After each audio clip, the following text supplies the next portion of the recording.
श्री सीतारामचंद्र भगवान की जय। श्री हनुमान जी महाराज की जय। श्री अवध धाम की जय। सरयू मैया की जय। सब संतन की जय। सब भक्तन की जय। श्री बड़े भक्तमाल स्थान की जय। पूज्य श्री महाराज जी की जय। श्री वेदव्यास भगवान की जय। श्री पराशर जी महाराज की जय। श्री गोस्वामी तुलसीदास जी महाराज की जय। जय जय सीताराम। हरि ओम।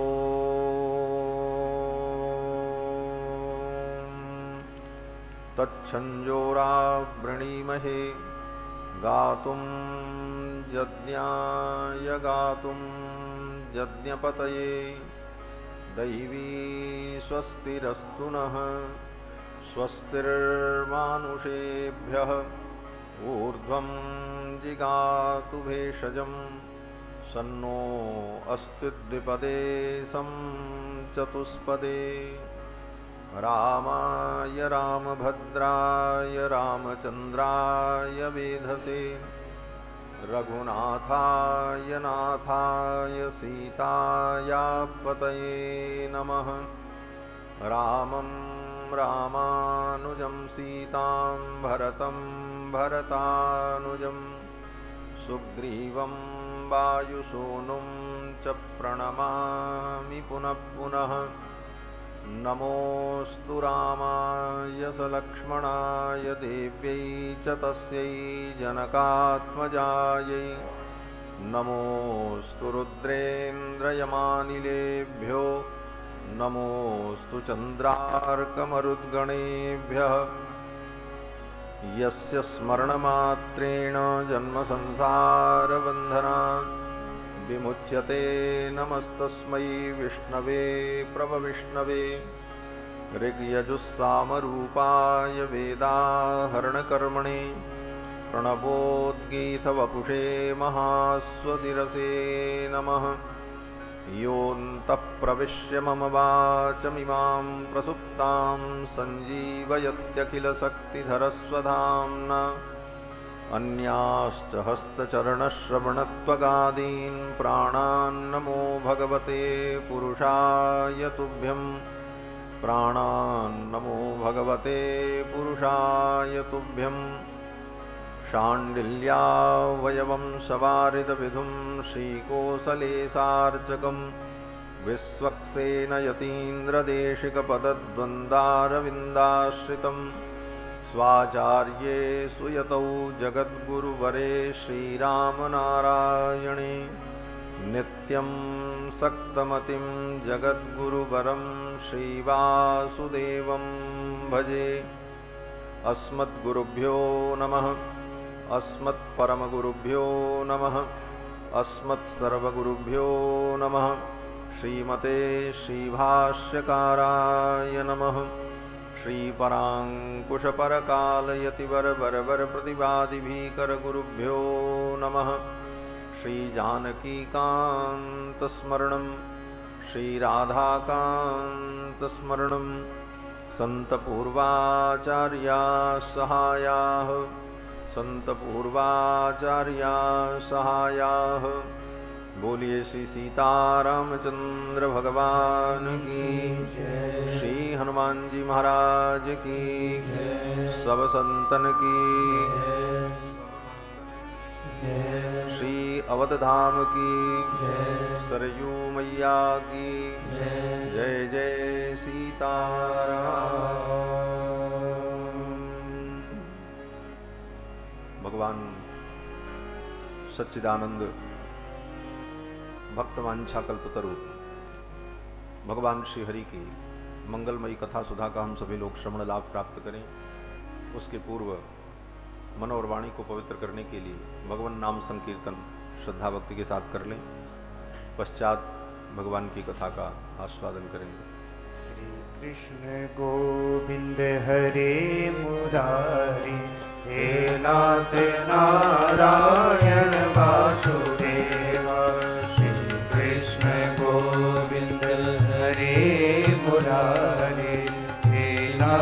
नारायण वासुदेव।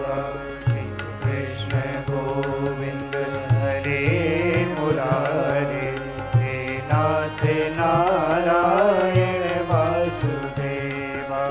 श्री कृष्ण गोविंद हरे मुरारे, हे नाथ नारायण वासुदेव। हे नाथ नारायण वासुदेव, हे नाथ नारायण वासुदेव। हे नाथ नारायण वासुदेव, हे नाथ नारायण वासुदेव। हे नाथ नारायण वासुदेव, हे नाथ नारायण वासुदेव। हे नाथ नारायण वासुदेव, हे नाथ नारायण वासुदेव। कृष्ण गोविंद हरे मुरारे, हे नाथ नारायण वासुदेव। श्री कृष्ण गोविंद हरे मुरारे, हे नाथ नारायण वासुदेव। हे नाथ नारायण वासुदेव, हे नाथ नारायण वासुदेव। हे नाथ नारायण वासुदेव, हे नाथ नारायण वासुदेव। हे नाथ नारायण वासुदेव, हे नाथ नारायण वासुदेव। हे नाथ नारायण वासुदेव, हे नाथ नारायण वासुदेव। श्री कृष्ण गोविंद हरे मुरारे, हे नाथ नारायण वासुदेव। श्री कृष्ण गोविंद हरे मुरारे, हे नाथ नारायण वासुदेव। हे नाथ नारायण वासुदेव, हे नाथ नारायण वासुदेव। हे नाथ नारायण वासुदेव, हे नाथ नारायण वासुदेव। हे नाथ नारायण वासुदेव, हे नाथ नारायण वासुदेव। हे नाथ नारायण वासुदेव, हे नाथ नारायण वासुदेव। हे नाथ नारायण वासुदेव, हे नाथ नारायण वासुदेव। हे नाथ नारायण वासुदेव, हे नाथ नारायण वासुदेव। हे नाथ नारायण वासुदेव, हे नाथ नारायण वासुदेव। हे नाथ नारायण वासुदेव, हे नाथ नारायण वासुदेव। श्री कृष्ण गोविंद हरे मुरारे, हे नाथ नारायण वासुदेव। श्री कृष्ण गोविंद हरे मुरारे, हे नाथ नारायण वासुदेव। हे नाथ नारायण वासुदेव, हे नाथ नारायण वासुदेव। हे नाथ नारायण वासुदेव, हे नाथ नारायण वासुदेव। हे नाथ नारायण वासुदेव, हे नाथ नारायण वासुदेव हे नाथ नारायण वासुदेव हे नाथ नारायण वासुदेव राधे कृष्णा राधे कृष्णा राधे राधे राधे कृष्णा राधे कृष्णा राधे कृष्णा राधे राधे राधे कृष्णा राधे कृष्णा राधे कृष्णा राधे राधे राधे कृष्णा राधे कृष्णा राधे कृष्णा राधे राधे राधे कृष्णा राधे कृष्णा राधे कृष्णा राधे राधे राधे कृष्णा राधे कृष्णा राधे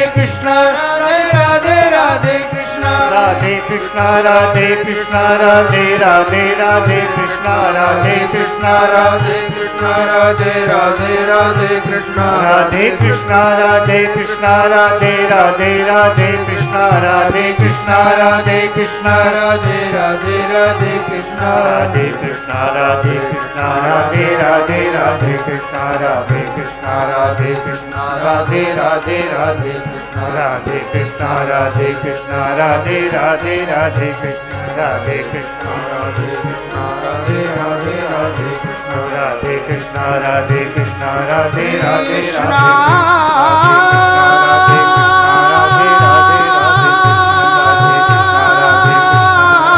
राधे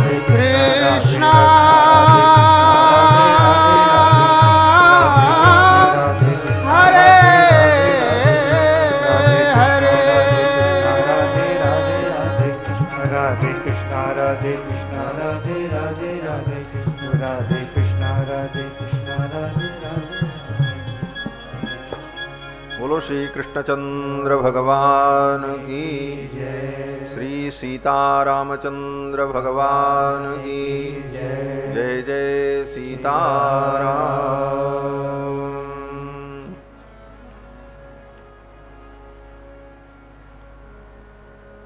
परमाध्यक्ष अनंत कोटि ब्रह्मांड नायक सर्वेश्वरेश्वर भक्तवांछा कल्पतरु भगवान श्री सीतारामचंद्र जी, मंच पर विराजमान परम श्रद्धेय अनंत श्री विभूषित गो संत सेवी श्री बड़े भक्तमाल जी की छावनी के पूज्य पीठाधीश्वर वर्तमान महाराज श्री महंत श्री कौशल किशोरदास जी महाराज, परम वीतराग, परम तपस्वी,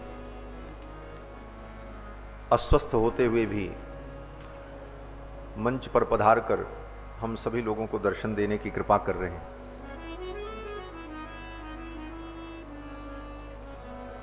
एवं मंच पर विराजमान सभी संत वृंद, भक्त वृंद, दूर दूर से आए हुए श्रद्धालु श्रोता बंधुओं, धर्मानुरागी सज्जनों, श्रद्धामयी माताओं, भगवान की मंगलमयी कृपा के फलस्वरूप पवित्र कार्तिक मास में भगवान की मंगलमयी कथा को हम सभी लोग श्रवण कर रहे हैं। आज इस 7 दिवसीय अनुष्ठान सत्र का विश्राम दिवस है और विभिन्न उत्सव भी हैं। आज अन्नकूट, 56 भोग है और फूल बंगला भी। ये सभी उत्सव ठाकुर जी के कथा के बाद भगवान के सन्निधि में संपन्न होंगे और कल महाराज जी की पुण्यतिथि का विशेष भंडारा, विशेष समारोह कल संपन्न होगा। ऐसे पवित्र कार्यक्रम में सहभाग करते हुए हम सभी लोग भगवान की मंगलमयी कथा श्रवण कर रहे हैं। भगवान की कथा हमें भगवत भाव से भर देती है और कथा के माध्यम से भगवान ही हमारे हृदय में भाव रूप में आकर के विराजमान होकर, तदाकाराकारित होकर हृदय में अवभाषित होते हैं। श्री वेदव्यास जी कहते हैं कि भगवान की कथा जो सुनता है, कथा सुनने मात्र से भगवान भक्ति की डोरी में बंधकर उस भक्त के हृदय में आकर के अवस्थित हो जाते हैं। सद्यो हृद्यवरुध्यतेत्र कृतभिः शुश्रूषुभिस्तत्क्षणात्। सद्यो हृद्यवरुध्यते शुश्रूषुभिस्तत्क्षणात्। भगवान की कथा सुनने मात्र से भगवान उस श्रोता के हृदय में आकर अवरुद्ध हो जाते हैं। जो भगवान अनिरुद्ध हैं, जिनको कोई अवरुद्ध कर नहीं सकता, भगवान का एक नाम अनिरुद्ध है। ऐसे भगवान जो अनिरुद्ध हैं वह भी कथा के द्वारा अवरुद्ध हो जाते हैं, हृदय में रोक लिए जाते हैं। बात साधारण सी लगती है लेकिन बड़ी महत्वपूर्ण है हमारा। वेद व्यास जी कहते हैं कि सद्यो हृद्यवरुध्यतेत्र कृतभिः शुश्रूषुभिस्तत्क्षणात् प्रविशति हृदि तेषां भक्ति सूत्रोपनद्धः। भक्ति के सूत्र में बंधकर भगवान भक्त के हृदय में आकर के नद्ध हो जाते। भक्ति सूत्रोपनद्धः, भक्ति के सूत्र में बंधकर भगवान भक्त के हृदय में आ जाते हैं। जैसे कोई उद्धत वृषभ हो, बैल हो, तो उस उद्धत बैल को, वृषभ को कोई वश में नहीं कर सकता। लेकिन अगर उसके नाक में डोरी लगा दी जाए, नाथ लगा दी जाए, तो कितना भी उद्धत क्यों न हो, एक बालक भी अगर उसके नाक की डोरी को पकड़ ले तो चुपचाप खड़ा रहता है। वेद व्यास जी कहते हैं भगवान परम स्वतंत्र हैं, उनको कोई वश में नहीं कर सकता। विधि शिव शनकाद्यैर ध्यातुमत्यंत दूरम, ब्रह्मा शंकर के भी ध्यान से जो परे हैं और परम स्वतंत्र हैं।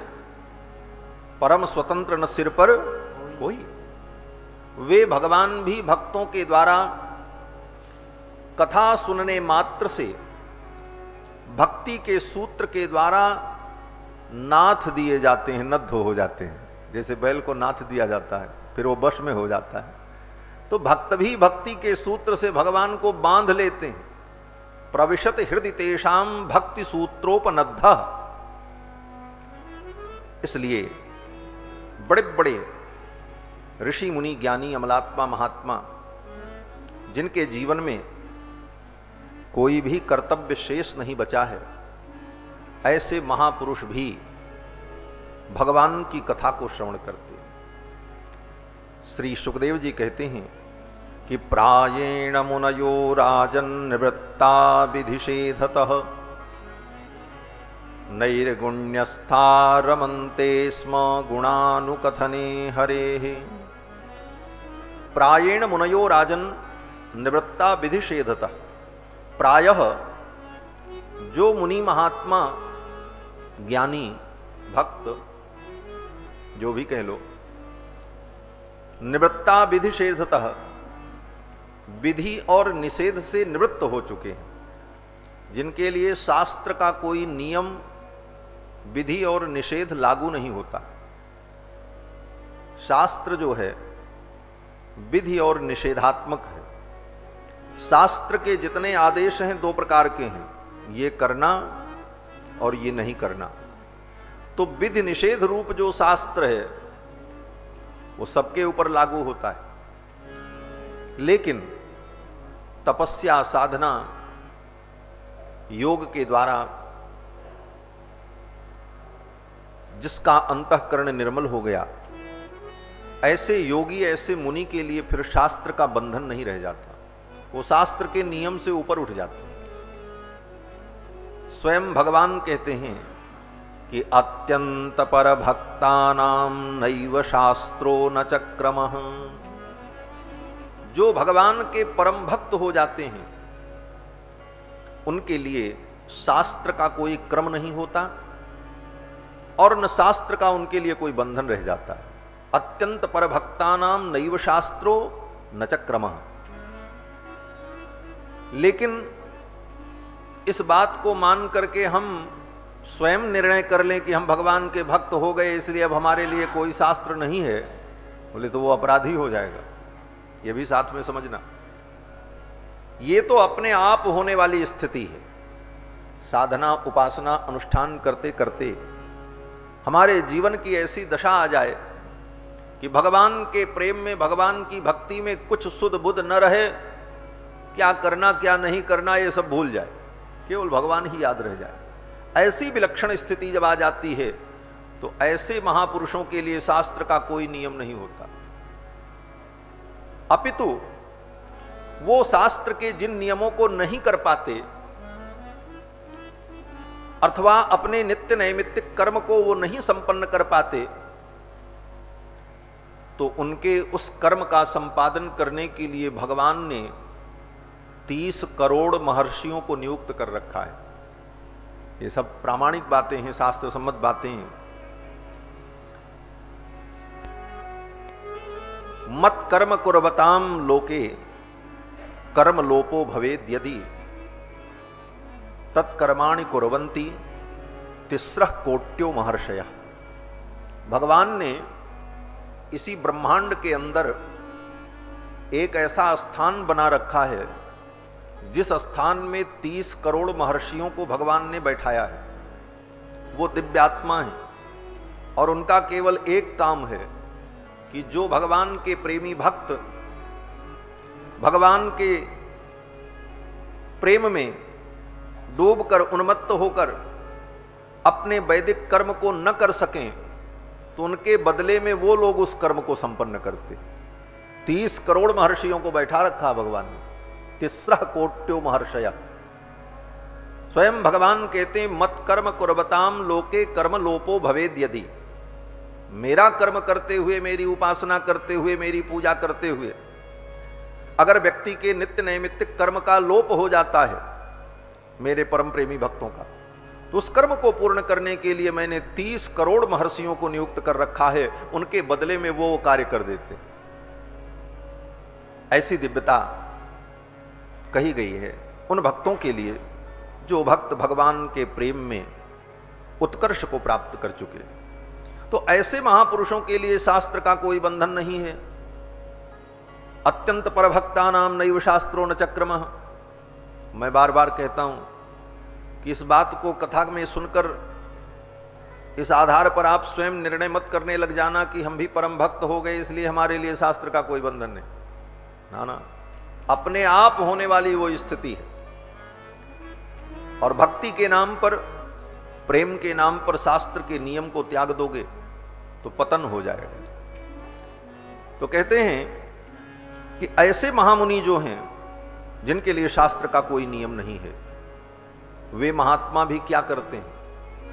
बोले वे भी भगवान की कथा में रमण करते हैं। रमन्ते स्म गुणानुकथने हरे।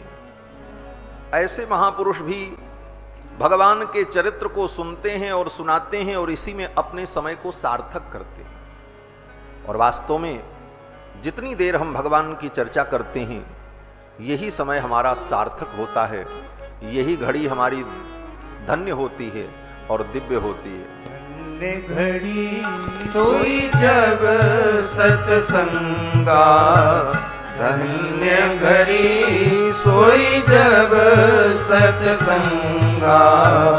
धन्य जन्म तुझ भगति अभंगा, धन्य जन्म तुझ भगति अभंगा।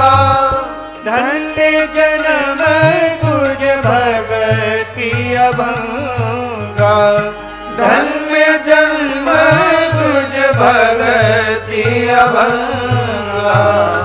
धन्य घड़ी सोई जब सत्संगा, धन्य घड़ी सोई जब सत्संगा।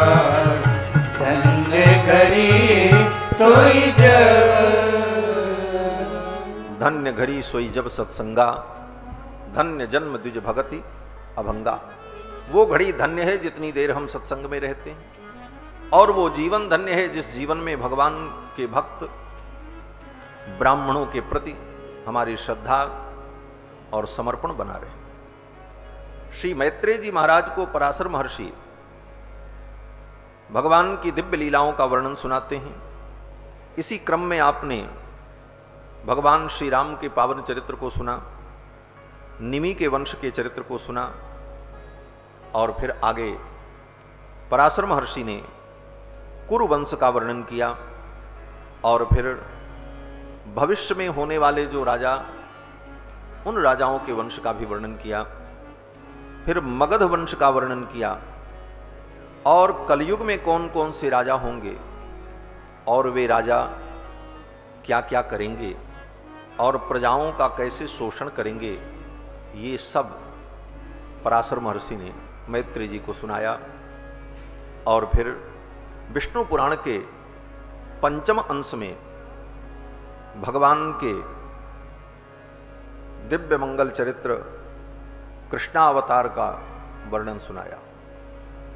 श्री रामावतार और कृष्णावतार ये भगवान के दो दिव्य अवतार, पूर्णावतार और दिव्य अवतार हैं। इन दोनों अवतारों के चरित्र के बिना कोई भी पुराण पूर्ण नहीं होता।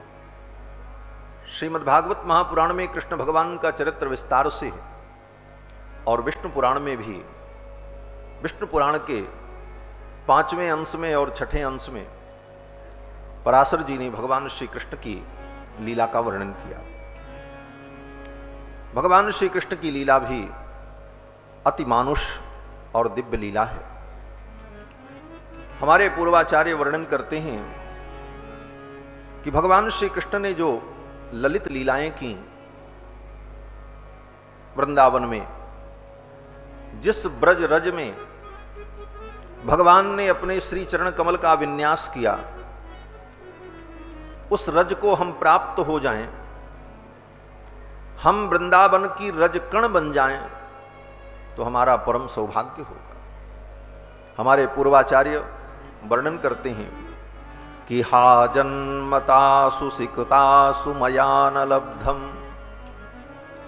हा हंत, मैं वृंदावन की रज क्यों नहीं बन गया।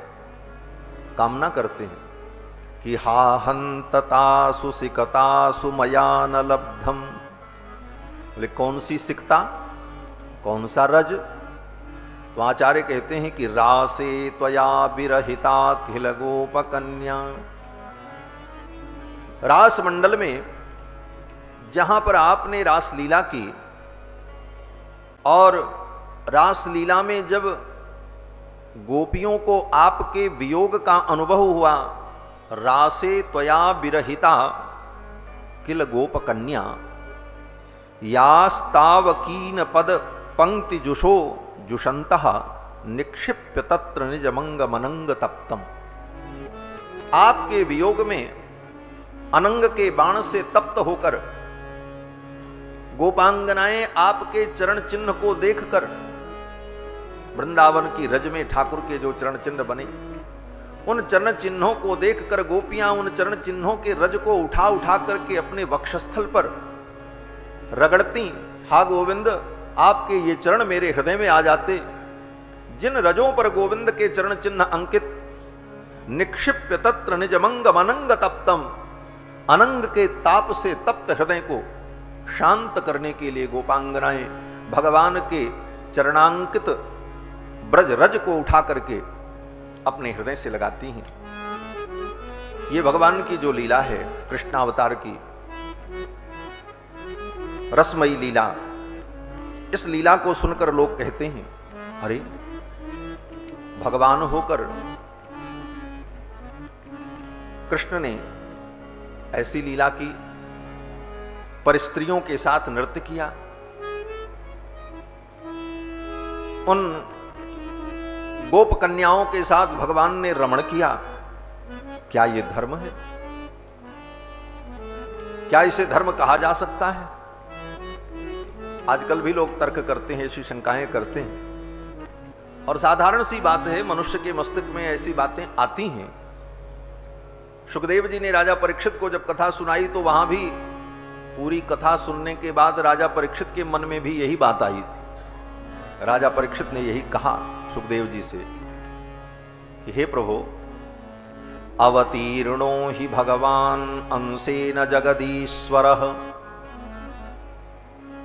अवतीर्णो ही भगवान अंशेन जगदीश्वर, भगवान जगदीश्वर अपने अंशों के सहित अवतरित हुए धर्म की रक्षा के लिए। तो स कथम धर्म सेतूनाम वक्ता कर्ताभिरक्षिता, जो धर्म के सेतु हैं, धर्म के वक्ता हैं, धर्म के कर्ता हैं। श्रुति सेतु पालक राम तुम जगदीश माया जानकी। भगवान श्रुति और धर्म के सेतु हैं। राजा परीक्षित भी कहते हैं कि स कथम धर्म सेतु नाम वक्ता कर्ताभिरक्षिता प्रतीपमाचरत ब्रह्मन परदाराभिमर्शनम। ये विपरीत आचरण भगवान ने क्यों किया? परदाराभिमर्शनम, पर स्त्रियों के साथ नृत्य, हाव भाव, विलास विलसती, ये सब क्यों किया ठाकुर ने? इसको धर्म माना जा सकता है? इसका क्या उत्तर होगा? बोले पहला उत्तर तो यह है कि धर्म अधर्म होता किसके लिए है, पहले यह तय करो। धर्म अधर्म हमारे आपके लिए। वेद शास्त्र के धर्माधर्म नियम, क्या धर्म है क्या अधर्म है, ये नियम जीवों के लिए लागू होता, भगवान के लिए नहीं। भगवान तो धर्म के स्वामी, वो धर्म अधर्म से परे हैं। धर्म अधर्म का नियम उनके ऊपर लागू ही नहीं होता, वो नियम निर्माता हैं, नियम आबद्ध नहीं है। और दूसरी बात आचार्यों ने कहा कि धर्म की जो परिभाषा है कि वेद प्रणहितो धर्मो ह्यधर्मस्तद विपर्ययः, वेद जो कहता है वो धर्म है, और वेद शास्त्र जो मनाही करता है, वेद शास्त्र जिन कार्यों का निषेध करता है वो अधर्म है। तो ये धर्म अधर्म की परिभाषा प्रथम श्रेणी की परिभाषा है, प्रारंभिक परिभाषा है। लेकिन इससे भी ऊंची धर्म अधर्म की परिभाषा क्या है? बोले ये हमारे वैष्णवाचार्य बताते हैं। वैष्णवाचार्य कहते हैं कि हे प्रभो, यत् त्वत्प्रियम तदिह पुण्यम अपुण्यमन्यत्। हे प्रभो, आपको जो प्रिय लगता है वही पुण्य है, और आपको जो प्रिय न लगे वो अपुण्य है। अब वेद शास्त्र पीछे रह गए, अब भगवान की बात आ गई कि यत् त्वत्प्रियम तदिह पुण्यम अपुण्यमन्यत् अन्यत्तयोर्भवति लक्षणमत्र तासु धूर्तायितं तव हि यत्किल रासगोष्ठ्यां तत्कीर्तनं परम पावनमामनन्ति। यत् तत्प्रियम तदिह पुण्यम अपुण्यमन्यत्। हे प्रभु, आपको जो प्रिय लगता है वही पुण्य है, और जो आपको अप्रिय हो वही पाप है। और आप जो करते हो वही धर्म है, और वही कल्याणप्रद है। आचार्य कहते हैं कि आपने गोपियों के साथ जो रासक क्रीड़ा की वो क्या है? बोले धूर्तायितम, वो तो धूर्तों की लीला है। वैसा कोई दूसरा करे तो उसको क्या कहेंगे? धूर्त ही तो कहेंगे। बोले धूर्तायितम तव हि यत्किल रासगोष्ठ्याम। गोपियों के मध्य में रास मंडल में आपने धूर्तायितम, आपने जो लीला की, आपने जो चरित्र किया, उस चरित्र को जो गाता है तत्कीर्तनम, उसका जो कीर्तन करता है, परम पावन मामनंती, वो आपका चरित्र व्यक्ति को परम पावन और परम पवित्र बना देता है। तो इससे बड़ा पुण्य और क्या हो सकता है? तो भगवान को जो प्रिय है वही पुण्य है, और भगवान को जो अप्रिय है वही पाप है, वही अपुण्य है। श्री विष्णु पुराण के पंचम अंश में भगवान श्री कृष्ण के चरित्र का वर्णन करते हुए श्री पराशर जी महाराज कहते हैं कि यदु के वंश में श्री वसुदेव जी महाराज उत्पन्न हुए, जो मथुरा में निवास करते। और वसुदेव जी महाराज कहीं के राजा तो नहीं थे, एक संभ्रांत क्षत्रिय थे। लेकिन वसुदेव जी महाराज जब चलते थे तो वसुदेव जी के मस्तक पर पद्म के आकार की एक छाया सबको दिखाई पड़ती थी। यस्य मूर्धिनि दृश्येत बिना छत्रेण भूपतेः पद्मानुकारिणी छाया तमाहुः चक्रवर्तिनम्। जिस व्यक्ति के मस्तक पर बिना छत्रेण, बिना छत्र लगाए अपने आप छाया होती हो, और कैसी छाया? बोले पद्मानुकारिणी, कमल के समान छाया। कल्पना करो जैसे कोई बड़ा कमल हो और वो कमल मस्तक के ऊपर हो तो उसकी छाया हमारे ऊपर पड़े, तो बिना छत्र के, बिना आवरण के जिसके मस्तक पर ऐसी छाया दिखाई पड़ती हो, वह व्यक्ति तमाहु चक्रवर्तिनम, वही चक्रवर्ती होता है। तो वसुदेव जी महाराज कहीं के राजा तो नहीं थे, मथुरा के एक संभ्रांत क्षत्रिय थे, लेकिन इनके मस्तक पर ऐसी दिव्य छाया देखी जाती थी। वे महाराज चक्रवर्ती नहीं थे, फिर भी उनके मस्तक पर पद्मानुकारिणी छाया ये कैसे दिखाई पड़ती थी? तो कहते हैं कि अनंत कोटि ब्रह्मांड नायक परमात्मा जिनके पुत्र रूप में हो, जिनके पुत्र बनकर के प्रकट हो, उन वसुदेव जी की महिमा का क्या वर्णन किया जा सकता है। उनके मस्तक पर अगर पद्म की छाया स्वाभाविक दिखती है तो कोई आश्चर्य की बात नहीं। तो वसुदेव जी महाराज के मस्तक पर ऐसी दिव्य छाया दिखाई पड़ती थी। और कृष्णावतार में, कृष्ण लीला में ऐसी दिव्य पद्मानुकारिणी छाया श्री वसुदेव जी के ऊपर और श्री कृष्ण भगवान के ऊपर और श्री बलराम जी के ऊपर और भगवान श्री कृष्ण के पुत्र प्रद्युम्न के ऊपर और कृष्ण भगवान के पौत्र अनिरुद्ध के ऊपर, इन पांचों के ऊपर ये पद्मानुकारिणी छाया नित्य दिखाई पड़ती थी, लोग दर्शन करते थे। कहते हैं कि जब द्वापर युग समाप्त होने वाला था तो कालनेमी नाम का असुर कंस के रूप में पैदा हुआ। कालनेमी ये असुर बड़ा पराक्रमी था, ये हिरण्यकश्यपु का भाई है, और देवासुर संग्राम में इसको भगवान विष्णु ने अपने चक्र से मार दिया था। बाद में श्री शुक्राचार्य जी महाराज ने संजीवनी विद्या के द्वारा कालनेमी को पुनः जीवित कर दिया। कालनेमी को जब पुनः जीवित कर दिया तो कालनेमी ने जाकर के बहुत कठिन तप किया है और तपस्या करके उसने वरदान मांगा कि मुझे कोई मनुष्य मार न सके। फिर वही कालनेमी पृथ्वी पर आकर यहां का भोग प्राप्त करने के लिए लालायित था कि कैसे मैं पृथ्वी पर चलूं और पृथ्वी पे चल करके साम्राज्य का भोग करूं। आओ महाराज पधारो। बोलो श्री सीतारामचंद्र भगवान की जय। जय सीताराम। श्री राम जय राम जय जय राम। श्री राम जय राम जय जय राम। श्री राम जय राम जय जय राम। श्री राम जय राम जय जय राम। श्री राम जय राम जय जय राम। श्री राम जय राम जय जय राम। श्री राम जय राम जय जय राम। श्री राम जय राम जय जय राम। श्री राम जय राम जय जय राम। श्री राम जय राम जय जय राम। श्री राम जय राम जय जय राम। श्री राम जय राम जय जय राम। श्री राम जय राम जय जय राम। श्री राम जय राम जय जय राम। श्री राम जय राम जय जय राम।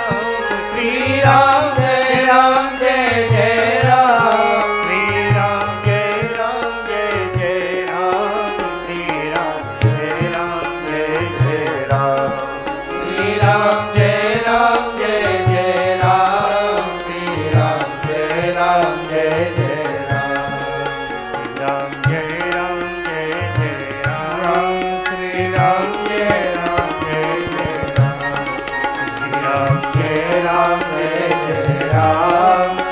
राम जय राम जय जय राम, श्री राम जय राम जय जय राम, श्री राम जय राम जय जय राम, श्री राम जय राम जय जय राम, श्री राम जय राम जय जय राम, श्री राम जय राम जय जय राम, श्री राम जय राम जय जय राम।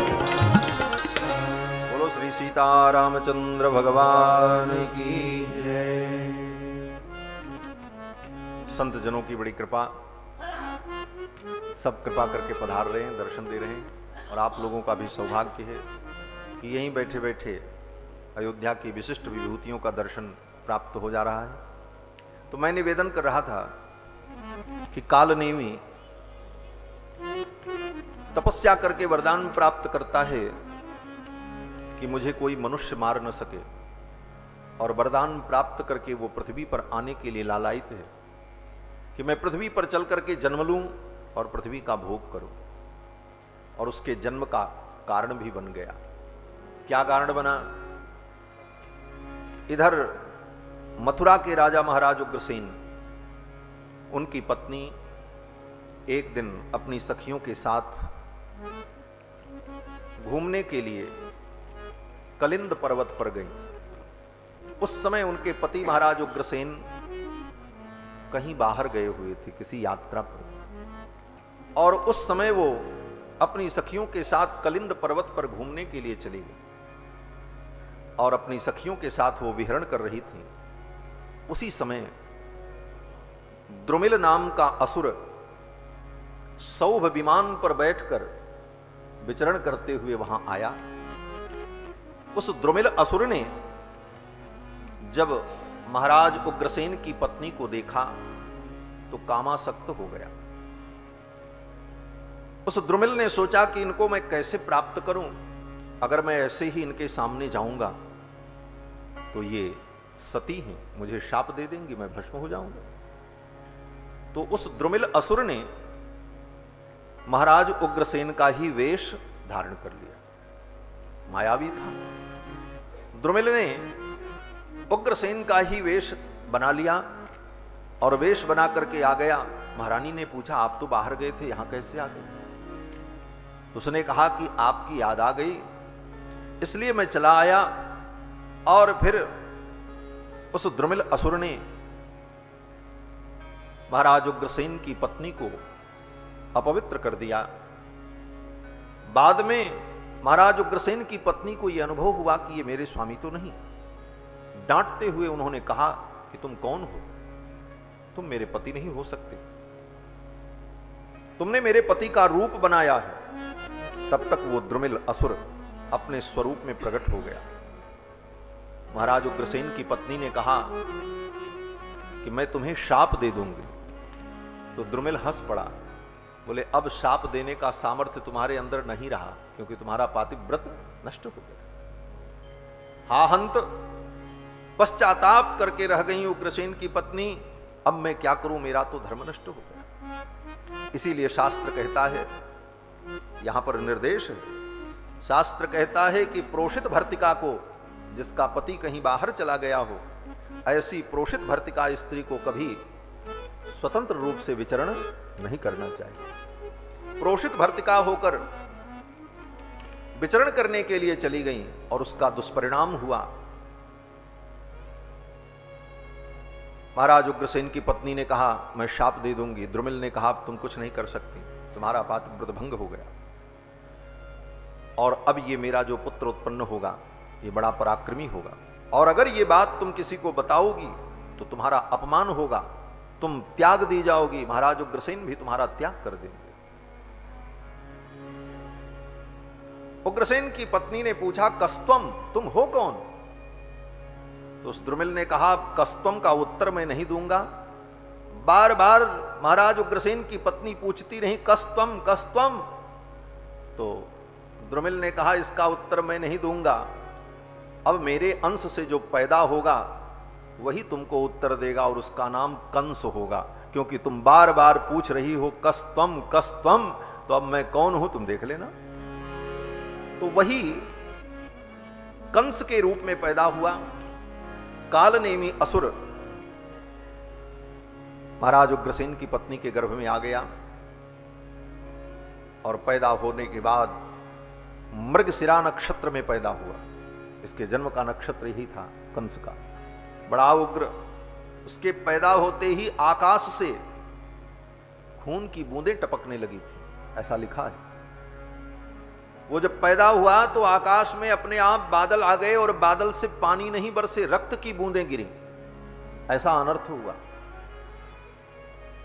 समय आने पर कालनेमी ने, कंस ने महाराज उग्रसेन को बंदी बना करके कारागार में डाल दिया और स्वयं राजा बन गया। और फिर कंस ने सबको जीत कर अपने वश में कर लिया। महाराज कंस साधारण नहीं था। द्विविद नाम के बानर के साथ कंस का 20 दिन तक युद्ध चला। वही द्विविद जो राम जी के सेनापति थे। द्वापर युग तक द्विविद नाम का बानर था। प्रवर्षण पर्वत पर 20 दिनों तक लगातार युद्ध चला कंस का। कंस घूमते पहुंच गया और द्विविद बानर मिल गया। द्विविद भी बड़ा अभिमानी और कंस कहां झुकने वाला। युद्ध होते होते 20 दिन बीत गए। 20 दिन में द्विविद थक गया, लेकिन कंस नहीं थका। अंत में द्विविद ने कहा कि तुम्हारे पराक्रम से मैं प्रसन्न हूं। कंस बड़ा बुद्धिमान था। कंस ने सोचा ऐसे लोगों को संरक्षित करके रखना चाहिए। कंस ने कहा मैं तुमको अपना मित्र बनाता हूं, तुम मेरे मित्र बन जाओ। द्विविद को लेकर के कंस आ गया। इसी प्रकार एक दिन कंस घूमता हुआ चल पड़ा और महेंद्र पर्वत पर पहुंचा और महेंद्र पर्वत पर जाकर के जोर आजमाइश करने लगा। पूरा महेंद्र पर्वत ही उठा लिया। महेंद्र पर्वत जब उठाया तो महेंद्र पर्वत पर भगवान परशुराम विराजमान रहते हैं। भगवान के अवतार भूत श्री परशुराम जी महाराज जमदग्नि नंदन महेंद्र पर्वत पर ही रहते हैं। पृथ्वी पर आते हैं, विचरण करते हैं, चले जाते हैं। चिरंजीवी हैं। कृपा परशुरामश्च सप्तैते चिरजीविना। तो परशुराम जी आज भी विद्यमान हैं उसी रूप से, और आते हैं, विचरण करते हैं, घूमते हैं, चले जाते हैं। जाकर के विश्राम करते हैं महेंद्र पर्वत पर। वाल्मीकि रामायण में भी वर्णन है कि जब भगवान ने परशुराम जी के द्वारा दिए हुए धनुष पर प्रत्यंचा चढ़ा दी तो परशुराम जी ने कहा अब मैं प्रसन्न हूं, मेरा संदेह दूर हो गया। तो भगवान श्री राम ने कहा आपका संदेह तो दूर हो गया, लेकिन अब मैं क्या करूं? परशुराम जी ने कहा क्यों? बोले अब धनुष पर जब प्रत्यंचा चढ़ गई तो अब इस पे बाण भी चढ़ेगा।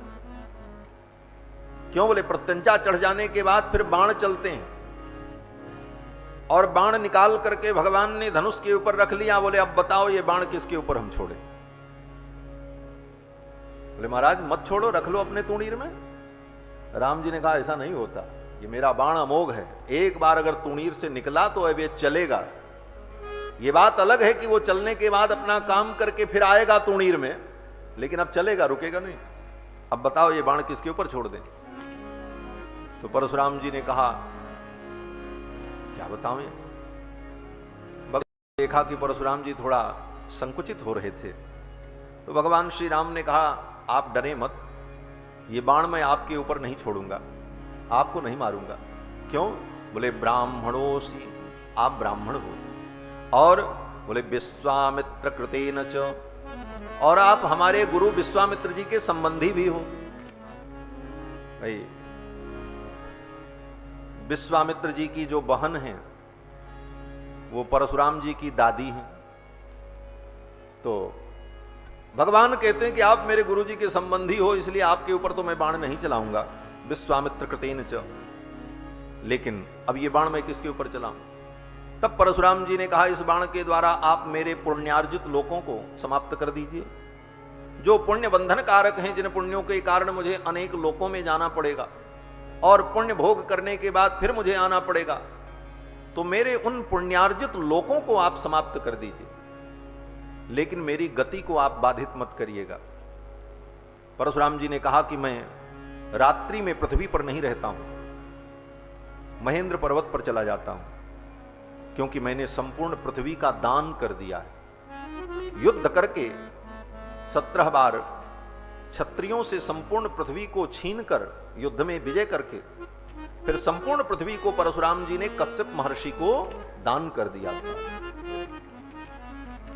परशुराम जी कहते हैं दान दी गई वस्तु का उपभोग नहीं करना चाहिए। और भगवान श्री कृष्ण ने भी कहा है कि स्वदत्ताम परदत्ताम वा ब्रह्मवृत्तिम हरेच्च यः 60 वर्ष सहस्राणि विष्टायाम जायते कृमि। भगवान श्री कृष्ण ने भी कहा कि अपने द्वारा दी गई हो अथवा किसी दूसरे ने दान किया हो, ऐसी दान दी गई वस्तु का, ब्राह्मण को दी गई वस्तु का जो व्यक्ति उपभोग करता है अथवा उसका हरण करता है, उसको क्या गति मिलती है? भगवान कहते हैं 60 वर्ष सहस्राणि विष्टायाम जायते कृमि। वो 60,000 वर्ष तक गंदगी का कीड़ा बनता है। तो परशुराम जी कहते हैं मैंने संपूर्ण पृथ्वी का दान कर दिया है, इसलिए मैं पृथ्वी पर रात में नहीं रहता हूं। रात्रि में पृथ्वी पर विश्राम नहीं करता, घूमने के लिए आता हूं फिर चला जाता हूं। तो परशुराम जी महाराज रात्रि में जाकर के महेंद्र पर्वत पर विश्राम करते। ये कंस पहुंच गया और जाकर के महेंद्र पर्वत ही उठाने लगा। जब महेंद्र पर्वत उठाया तो परशुराम जी ने देखा है कौन बदमाश आ गया। परशुराम जी आए और बोले कौन? तो कंस ने अपना परिचय दिया। उसके पराक्रम को देख करके परशुराम जी ने कंस को एक धनुष दिया, माहेश्वर धनुष, और कहा इस धनुष पर प्रत्यंचा चढ़ाओ। क्योंकि परशुराम जी महाराज तो यही करते हैं, कोई वीर मिले तो उसकी परीक्षा ही लेते हैं, इस पे डोरी चढ़ाओ। तो परशुराम जी ने कंस को भी धनुष दिया, भगवान शिव का धनुष था, और परशुराम जी ने कहा इस पे डोरी चढ़ाओ। पट्ठा कंस 1 मिनट में चढ़ा दिया महाराज, तुरंत बांध हो के तैयार कर। परशुराम जी को बड़ा आश्चर्य हुआ, इतना पराक्रमी, इस माहेश्वर धनुष पर इसने डोरी चढ़ा दी। परशुराम जी प्रसन्न हो गए। परशुराम जी ने कहा अब ये धनुष भी मैं तुम्ही को दे रहा हूं, ले जाओ इसको। प्रसाद रूप में परशुराम जी ने वो धनुष दे दिया, माहेश्वर धनुष, और कहा इस धनुष को ले जाओ, इसकी पूजा करना, ये भगवान शिव का परिकर है, इसकी आराधना करना। लेकिन सावधान रहना, जिस दिन ये टूट जाएगा उसके दूसरे दिन तुम्हारी खोपड़ी फूट जाएगी, तुम मारे जाओगे। जिस दिन ये टूटेगा उसी के दूसरे दिन तुम मरोगे, ये तय है तुम्हारा मरना। कंस ने कहा ठीक है। परशुराम जी के द्वारा उस धनुष को प्राप्त करके कंस आया है। एक दिन अपने मथुरा में कंस बैठा था। उस समय जरासंध दिग्विजय के लिए निकला था। अपनी संपूर्ण सेना को लेकर और अपने कुबलया पीड़ हाथी को लेकर जरासंध संपूर्ण सेना लेकर के मथुरा के सीमा में पहुंच गया। जमुना के तट पर जरासंध की सेना ने अपना आवास कर लिया और तैयारी हो रही थी कि सवेरे कंस के ऊपर आक्रमण करना। जरासंध दिग्विजय में निकला था, मगधराज। लेकिन रात में एक बड़ी अद्भुत घटना हो गई। घटना यह हुई कि जरासंध का जो हाथी था कुबलया पीड़, 10,000 हाथी का बल रखने वाला, रात्रि में उसकी सीकड़ कैसे खुल गई, और जब खुली तो वो नगर की ओर दौड़ पड़ा और सैकड़ों लोगों को कुचलता मारता जा रहा था, कोई उसे रोक न पावे। कंस को पता चला कि एक पराक्रमी गजराज नगर में आया है जो सबको कुचल रहा है, मार रहा है। बड़े बड़े वीर उसे रोक नहीं पा रहे हैं। कंस रात्रि में अपने महल से निकल करके आया और जाकर के उस कुबलया पीड़ को पकड़कर उसे जमीन पर गिराकर लोहे की श्रृंखलाओं में बांधकर घसीटते हुए कंस लेकर के आया। और कंस ने पूछा ये किसका हाथी है? सेवकों ने कहा जरासंध सेना लेकर के आया है, उसका गजराज। तो कंस उस हाथी को पकड़कर कुबलया पीड़ को लेकर के जरासंध के पास गया और कहा महाराज ये हाथी आप अपने बस में रखो, इसको बांध करके रखो, नगर के लोगों को ये मार रहा है। जरासंध ने सोचा इतने बड़े हाथी को ये बांध लाया, ये साधारण पराक्रमी नहीं। जरासंध भी कंस के पराक्रम से प्रसन्न हो गया और जरासंध ने कहा ऐसे पराक्रमी से तो संबंध जोड़ना चाहिए। तुरंत जरासंध ने कहा मेरी 2 बेटियां हैं, और एक का नाम अस्ति, एक का नाम प्राप्ति। मैं अपनी दोनों बेटियों का तुम्हारे साथ विवाह करना चाहता हूं और दहेज में ये हाथी मैं तुम्हें दे रहा हूं क्योंकि इसको तुमने अपने वश में कर लिया है। इस प्रकार जरासंध से कंस के संबंध हुए और कुबलयापीड़ हाथी उसे दहेज के रूप में मिला।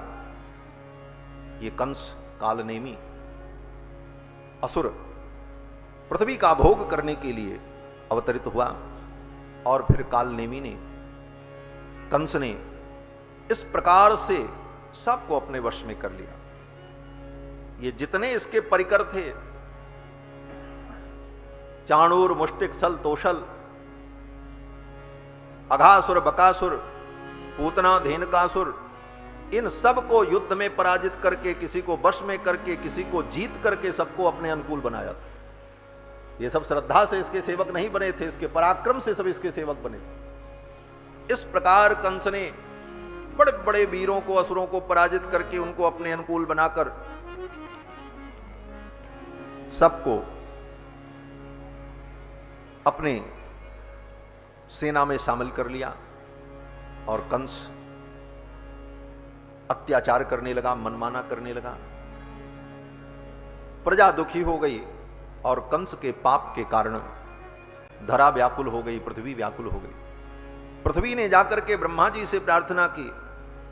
ब्रह्मादिक देवताओं ने जाकर के क्षीर सागर पर, समुद्र के तट पर भगवान का स्तवन किया और जब स्तवन किया तो उनकी स्तुति से भगवान नारायण प्रसन्न हो गए। एवं संस्तूयमानस्तु भगवान परमेश्वर।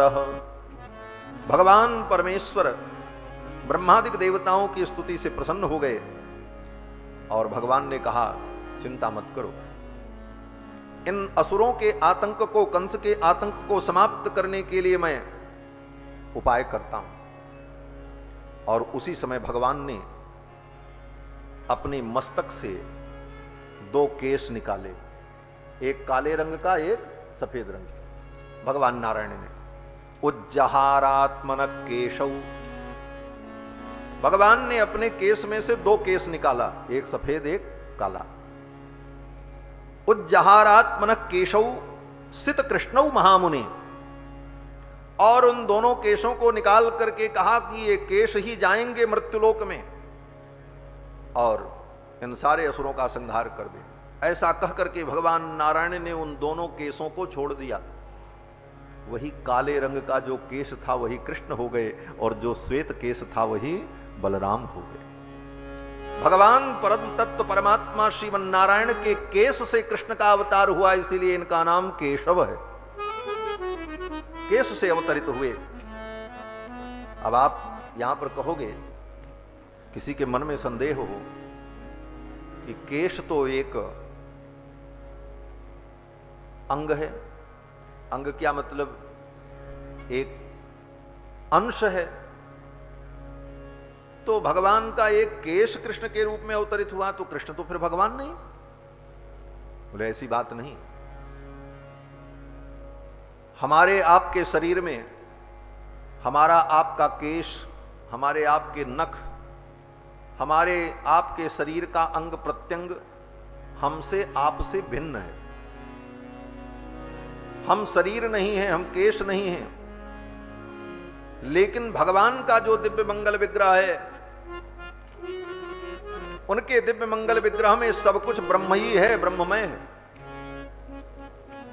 और वह अखंड है। वहां पर कोई खंड नहीं होता, कोई अंश नहीं होता।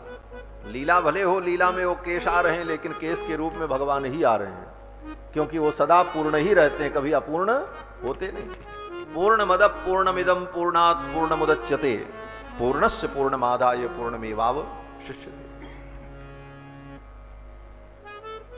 जैसे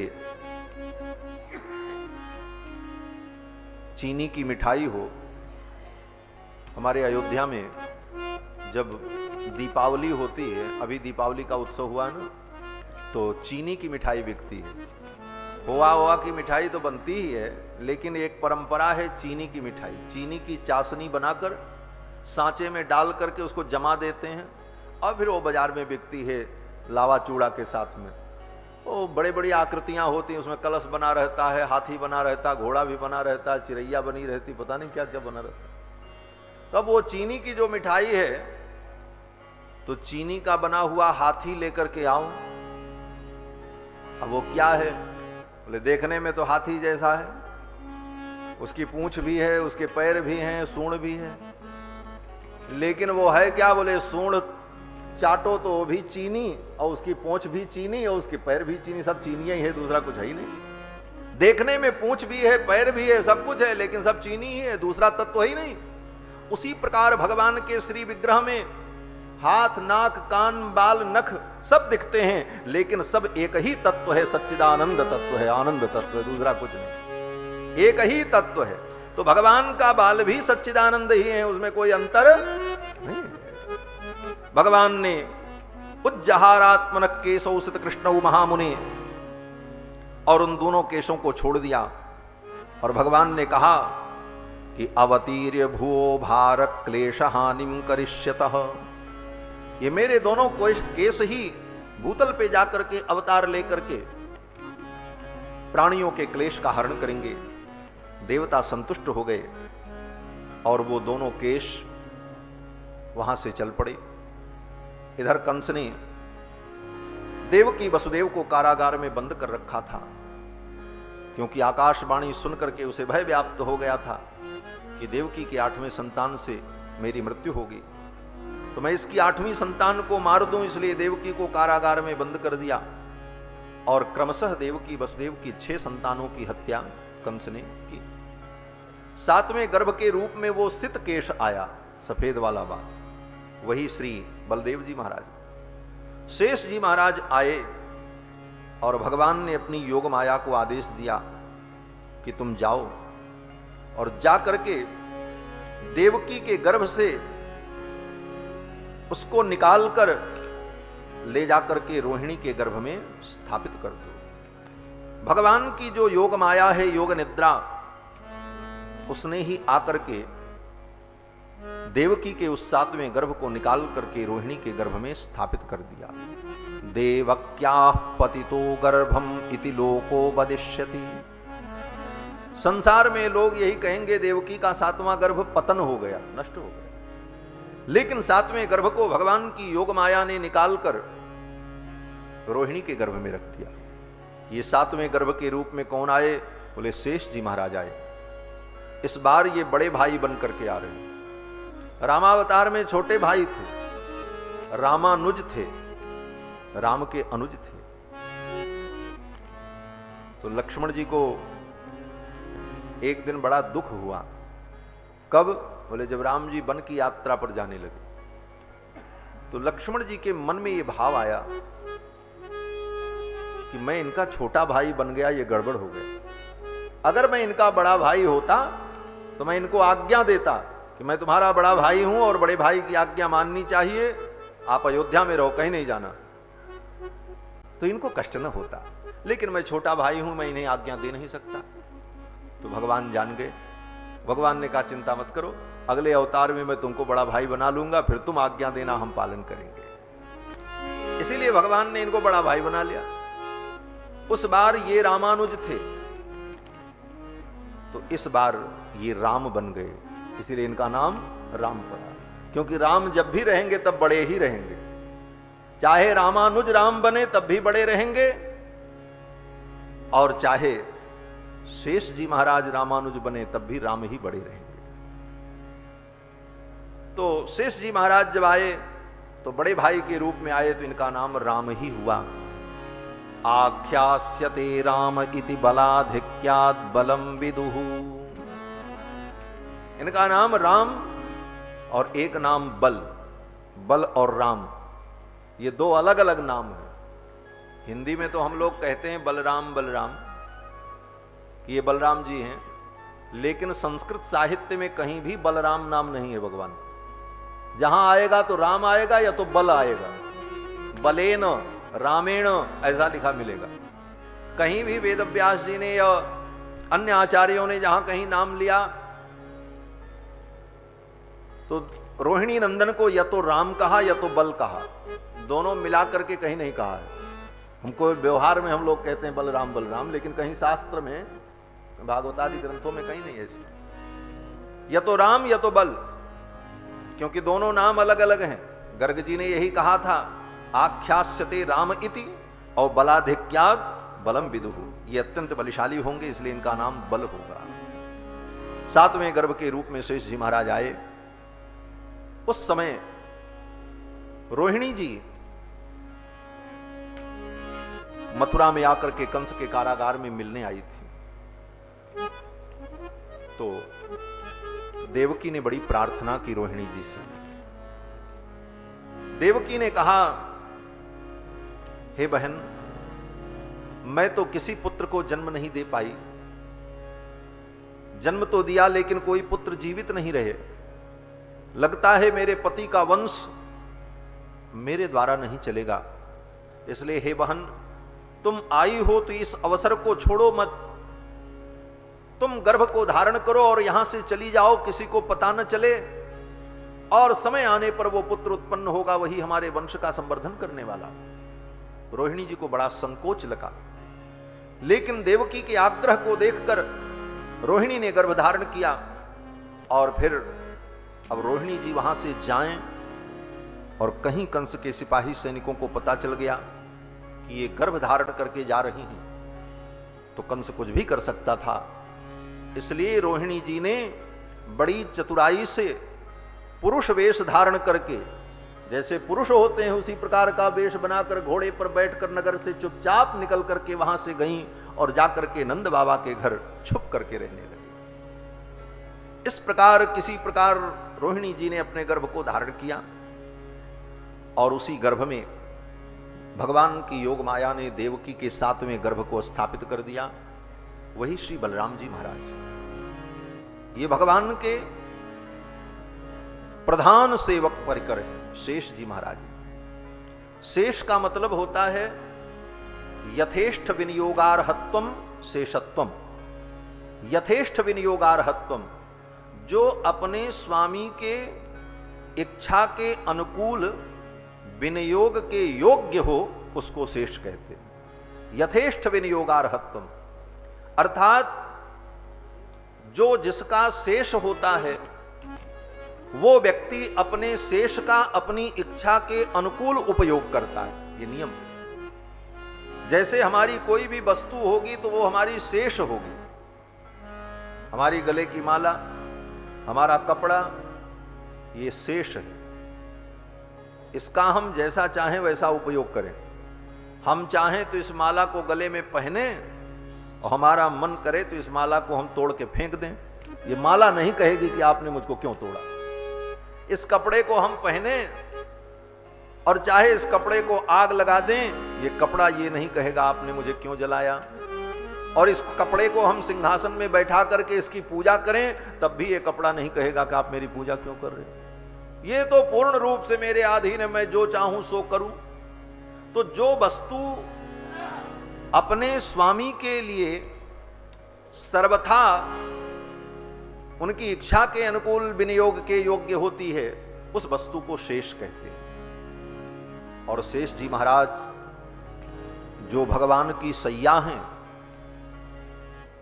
वे भगवान की इच्छा के अनुकूल विनियोग के योग्य हैं और सर्वविध भगवान का कैंकर्य करने में समर्थ हैं शेष जी महाराज। जरूरत पड़ जाए तो भगवान के लिए बिस्तर बन जाते हैं, जरूरत पड़ जाए तो भगवान के लिए पादुका बन जाते हैं, जरूरत पड़ जाए तो भगवान के लिए छत्र बन जाते हैं, आवश्यकता पड़ जाए तो भगवान के लिए ये घर बन जाते हैं। यही घर बन जाए, यही बिस्तर बन जाए साहब,